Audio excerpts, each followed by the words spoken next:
Europe 1. Le grand direct des médias, Thomas Joubert. Et on va maintenant débattre de tous les sujets qui font l'actualité dans les médias en ce moment. La refonte des après-midi de France 2, le retour en force des jeux télé.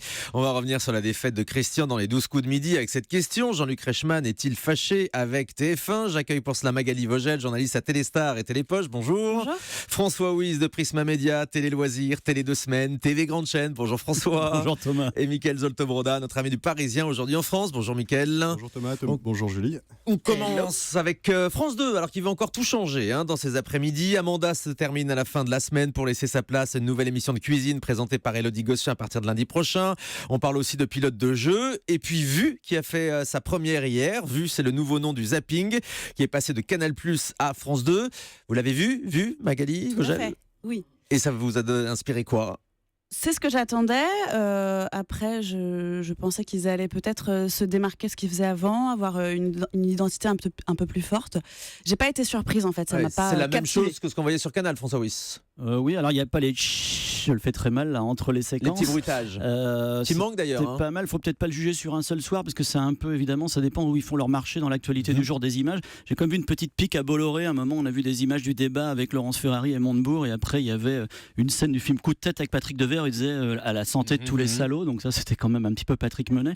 Je pense que l'horaire est très mauvais, en tout cas pour le moment. Vu, personne va le voir parce que c'est en plein milieu de l'après-midi, et c'est plus à mon avis une émission. Ils le mettront après à 20h50. À mon avis, le bon horaire serait 19h45 avant le JT de 20h, 19h50. Ouais. Personne... Mickaël Zoltobroda, il y a toujours une thématique dans ce zapping, c'est quand même très orienté quand même, non ? Bah là, comme disait François, il a fait une pique à Vincent Bolloré, c'est éditorialisé.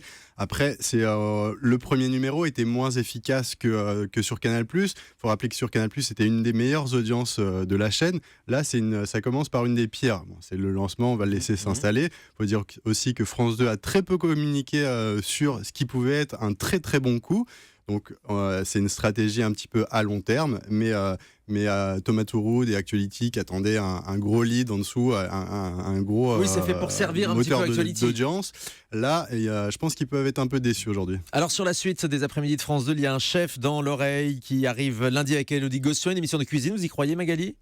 Ils reviennent à ce qu'ils faisaient avant, finalement, aux après-midi de France 2. Donc oui, ils avaient zappé faute d'audience. Je peux pas dire comme Michel qu'on l'avait zappé parce qu'il faisait pas assez d'audience, et on remet une émission de cuisine. Certes, mais là, en tout cas, l'audience est catastrophique.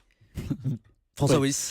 Oui, non, mais c'est ce qui est assez amusant en France 2, et ce qui est assez fascinant, c'est qu'ils laissent très peu de temps les choses, ils les enlèvent, et ce qu'ils mettent, ça marche encore moins bien que ce qu'ils mettaient avant. Par exemple, ils ont zappé 1001 vies le mercredi de Frédéric Lopez.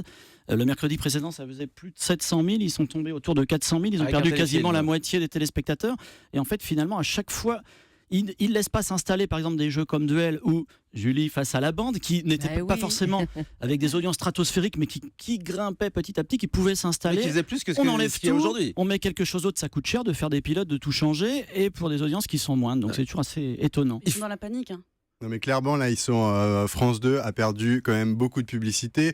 Là ils sont clairement en train de draguer les ménagères. Ils vont les chercher un programme de cuisine, ça ramènera plus de ménagères. Faut savoir que c'est ce qu'ils espèrent. Voilà, à cette heure-là ils sont à 3,4% de ménagères. C'est un peu la cata. Ils ramènent pas de recettes publicitaires qui leur permet d'être un peu plus indépendants vis-à-vis de l'État, leur actionnaire. Et ce qu'on peut dire, c'est qu'ils vont mettre à l'antenne 25 numéros avec Élodie Gossuin, une émission de cuisine. Et que ça marche ou que ça marche pas, ils vont en mettre une nouvelle émission de cuisine. Ça va s'arrêter au bout de 3 semaines en fait. En tout cas, au bout de 5 semaines, il y a 25 numéros. Et alors, si ça marche, on va dire pourquoi ils mettent une nouvelle émission de cuisine. Et si ça marche pas, on va dire la même chose, quoi. En fait, ils font des tests en direct, si je comprends bien. Ouais. Alors, le jeu, on parle d'un jeu qui pourrait arriver. Il faut du jeu à 18h sur France 2, Magali ? Je pense que c'est ce qui marche. En tout cas, on voit que sur TF1, ça fonctionne bien. En tout cas, il ne faut pas de magazine à cette heure-là, je pense. Mais en même temps, du jeu, il y en a déjà sur France 3. C'est compliqué, alors, François. Oui, mais vaut mieux que son concurrent soit une chaîne maison plutôt que de laisser ça aux autres. On a vu, même en concurrence frontale de jeu, ils feront une meilleure audience qu'avec Actuality, dont j'ai déjà dit 12 fois à ce micro que c'était en soi pas une mauvaise émission, mais qu'elle est absolument pas faite pour le public de France 2 à 18h. Sauf qu'elle a beaucoup changé aussi. Ça reste assez canal divertissant. Oui, enfin, je pense qu'on appelle divertissant. Moi, je pense qu'il faut plutôt quand même un jeu à cette heure-là. Le problème, c'est quel jeu ? Parce que si la mécanique est compliquée et l'animateur pas très emblématique choisi pour de mauvaises raisons, comme c'est aussi souvent le cas sur France 2, on choisit le producteur et l'animateur pour de mauvaises raisons parce qu'il faut quand même donner un petit morceau à chacun. Ça, c'est pas forcément gagné d'avance non plus. Ouais, Mickaël Zoltobroda, du jeu sur France 2 ? En tout cas, la nouvelle direction veut harmoniser ses programmes et mettre du jeu sur France 2, c'est aller en frontal avec France 3. Et moi, je suis pas d'accord. C'est aussi affaiblir le service public. Et du coup, ils veulent plus ça. Maintenant, est-ce qu'ils vont pouvoir tenir? Ouais, moi, je pense qu'il faudrait une complémentarité des chaînes. Ils peuvent se permettre d'être à moins de 5% avec Actualité, alors qu'ils n'ont pas de pub après 20h.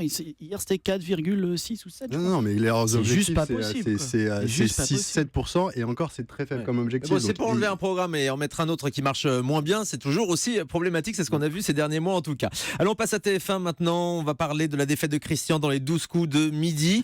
Ça vous étonne quand même la médiatisation de ce candidat? Il était à notre micro hier matin dans le 13h de Jean-Pierre Pernaut hier. C'est fou quand même, Magali.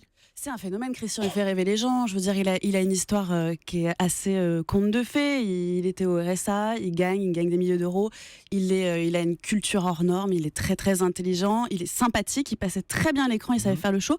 Ça m'étonne pas du tout que les gens... Donc on comprend la médiatisation. Et c'est aussi l'intérêt des productions et des chaînes quand un candidat reste très longtemps. Là, c'est le cas, évidemment, c'est spectaculaire, mais d'autres fois, il y a eu des candidats qui restaient assez longtemps, même un peu moins. Vous voyez que ça portait les audiences. Ça fait comme un feuilleton, c'est ça? C'est très bon pour le jeu, oui. Alors on a vu ce week-end que Jean-Luc Reichmann avait annoncé avant la diffusion l'élimination de Christian sur sa page Facebook. Vous l'aviez révélé, Mickaël Zoltobourda, dans Le Parisien. Cette annonce a suscité la colère de TF1. En tout cas, ils étaient surpris parce que c'est comme révéler à la fin d'un film, enfin au début d'un film, que le héros il meurt à la fin. Là, ok, ça peut faire un buzz, ça peut faire d'audience, mais pour les téléspectateurs, c'est pas respecter les millions de fans qui l'ont suivi dès le début. Là, on leur annonce qu'ils perdent, c'est un peu dommage. Oui, en même temps, TF1, ils aiment pas trop ça. Ça a permis d'annoncer l'élimination de Christian. Oui, mais là, ça aurait été une stratégie de communication. communication. On en aurait tous parlé, ça aurait fait un buzz. Là, c'est lui qui parle, qui communique dans son coin. Mais donc, il est vraiment sur fâché son avec Facebook. TF1 vraiment? Je pense que tout va bien parce qu'il fait des très bonnes audiences. Il se fait un câlin lundi, mais samedi matin, c'était tendu. C'était très tendu. Il a la place qu'il mérite à TF1, François Wyss, Jean-Luc Reichmann. Oui, il a de la fiction, il a parfois des primes, il fait les spéciales Noël, il est là tous les midis. Je pense que c'est bien, oui. Restez avec nous sur Europe 1, tout de suite avec Willy Revelli.